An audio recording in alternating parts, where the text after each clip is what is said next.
Alright, so before we talk about Voices of the Void, the horror video game that this video is about, we first need to talk about what makes something scary.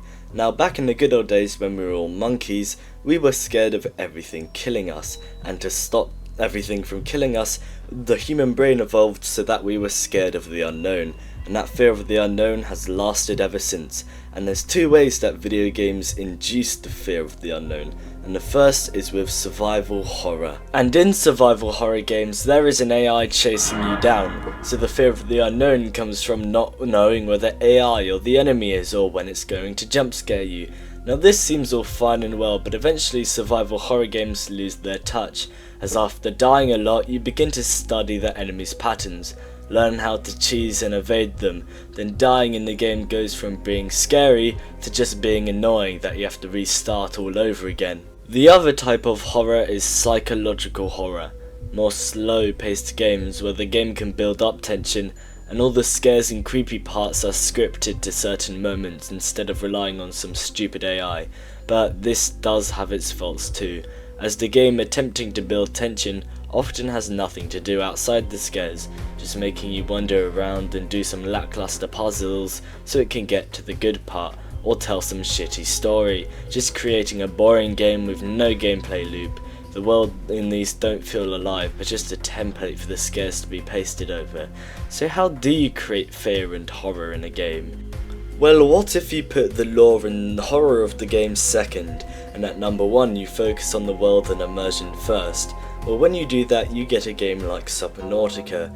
Subnautica is all about the world first and foremost, where you try and survive on an alien planet. And with limited resources, a countdown till the ship explodes, and some good ambience, the game is filled with a lot of stress and tension. So when the actual horror elements are introduced, it fits perfectly, making the stressful tension explode into fear. With the monster in the game, the Reaper Leviathan and a bunch of the other Reapers, but mostly that one, feeling a lot more natural in the game as they're made into the environment and gameplay of the game, and the gameplay being one of the best parts because unlike the other horror games where the gameplay was pretty shit, the gameplay was put, well, first it's a survival game, so the monster can be made on top of the survival aspects to make it a whole lot better.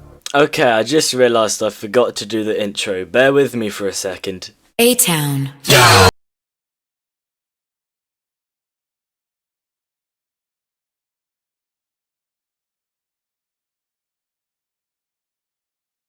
On topic, Subnautica does all of this and it isn't even a horror game. So what if Subnautica leaned into the spooky elements to become a full-on horror game? Well, then you'd get something a little bit like Iron Lung. Iron Lung is a game where you're in a small submarine in an ocean of blood, as you must go around taking photos of certain coordinates, and these photos are the only way to figure out what your surroundings are, as there's no windows outside the submarine. So already we have a good stressful atmosphere as well as a good gameplay loop. So just like Subnautica, we already have a bunch of stress and tension with not even a monster involved, so when the monster does get involved, it has a lot of stuff to work off of, instead of just being boring and bland. So, answering the question from earlier, a good horror game is one with an entertaining objective and a threat that's made around said objective. And all this, and I haven't even talked about Voices of the Void yet.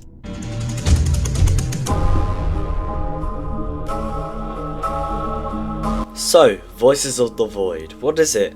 Well, it's a horror game with a retro art style where you're managing satellite stations in the middle of a forest, as well as scanning for signals in space. Now, the reason why the forest is the perfect location for a horror game is it taps back into the primal monkey brain from the beginning of the video, where we're scared of everything, so it mimics that fear.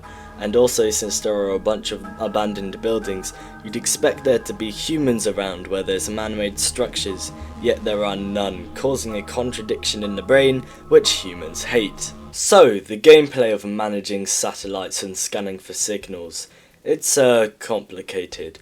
There's a lot of math, coding and puzzles, and it's pretty hard to grip at first, and you'll often end up stumbling about and getting into a mess, or maybe getting lost in the woods as you look for a generator, and just overall it's a pretty crappy time. And on top of all those problems, there's a starvation and tiredness system, plunging you into a pit of despair and problems. But what the game is doing here is immersing you into the role of a crazy man, making you develop habits to circumvent all these problems, and making you adapt and survive to your surroundings, to the point where you're just comfortable enough where you forget it's a horror game. So what motivates people to get through the messy first part of the game are the signals you're scanning for. Now most of the time when you finish processing a signal, it's just static, but occasionally you think you hear something.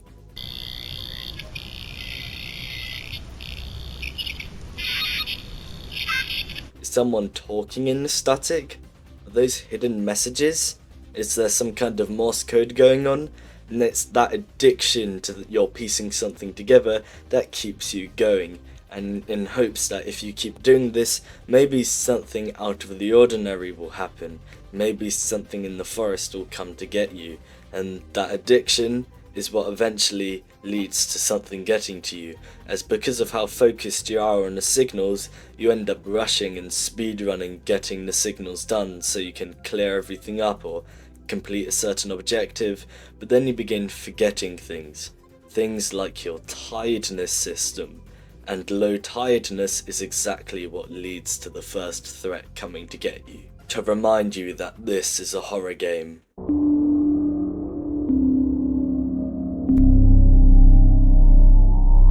The sleep paralysis demon is the first monster most people are going to encounter, and it strikes at the perfect time, that being when you're low on tiredness, which will only happen when you're in a messy situation, so the whole monster adding to an already stressful situation fits perfectly here. So what does it do? Well, it just stands there, in the corner. It's half invisible, making it really easy to miss and just walk past, and those who don't notice it will probably run away in fear of the unknown or of what it will do when it catches you, as nothing like this should have happened in the game so far.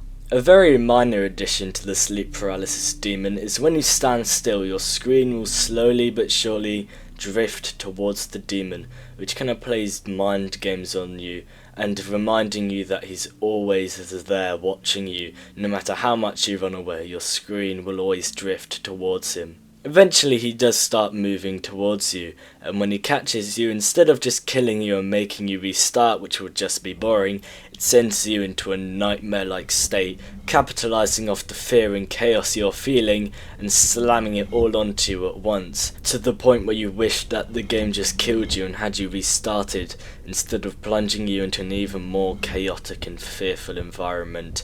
And most games just end here, but no, Voices of the Void keeps going. It leaves you to return back to the repetitive cycle that you are in, and back to scanning signals all over again, but now you'll constantly be checking out the window, constantly checking on your tiredness meter, forever paranoid. In the paranoia, you tell yourself that that won't happen again. You can prepare now that you know what you're dealing with. But unknown to you, you're already falling for the game's next trick, and another monster with a whole different strategy on spooking you is always lurking up behind you.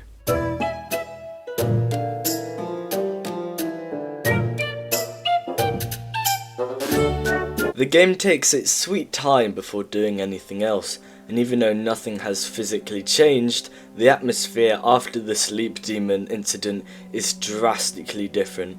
Everything feels more slow and methodical, always being careful to lock the door or have a spare flashlight battery on hand. Nowhere is safe. The act of going to sleep becomes even more terrifying than being awake, as it has a good chance of plunging you into one of the sleep paralysis demon's nightmares, each one more terrifying than the last. Not even just doing your job is safe anymore, as the signals get more and more deprived and more terrifying.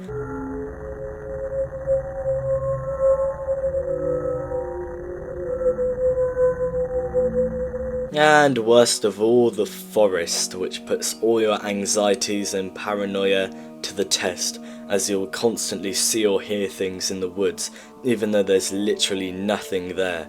right? Maybe one night you're just closing up shop, doing the final tasks for today, but then suddenly the radar picks up something far out into the forest.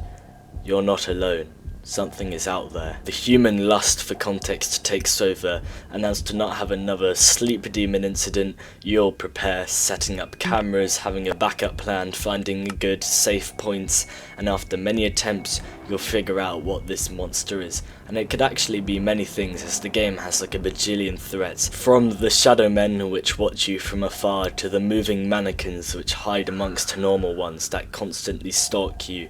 The game's list of monsters is constantly being updated, so it never gets stale or repetitive with the constant stream of updates. The community on the Discord and Reddit constantly finding new discoveries of all these threats and how they work. Dang, I said constantly a lot there. Anyways, out of every entity and monster in the game, none are more adaptable than the aerials. These guys start out as just a spaceship on the radar, but eventually that same spaceship on the radar starts getting spotted in the sky, before that same spaceship is eventually seen landing, and then the aerials which inhabit the spaceship will begin setting up a base, which will slowly grow. However, no matter how many times you look around their base or investigate them, you can't seem to find where they are. That's because they're invisible, so you only realise where they are when they make themselves apparent and come over to you, so that it's more like they're investigating you than you're investigating them. So you only realise what's up when the doors start opening on their own, or things from your base start going missing. And with their smart AI, it becomes a power struggle as you develop plans to stop them from attacking you, and they overcome them. Lock the door, they'll come through the vents, start stealing stuff, and they'll be on the defense a little bit more, creating a truly scary enemy. But of course, it's the voices of the void, and there's something much scarier lurking out there. But that's the end of the video. Please subscribe for part 2, and bye bye.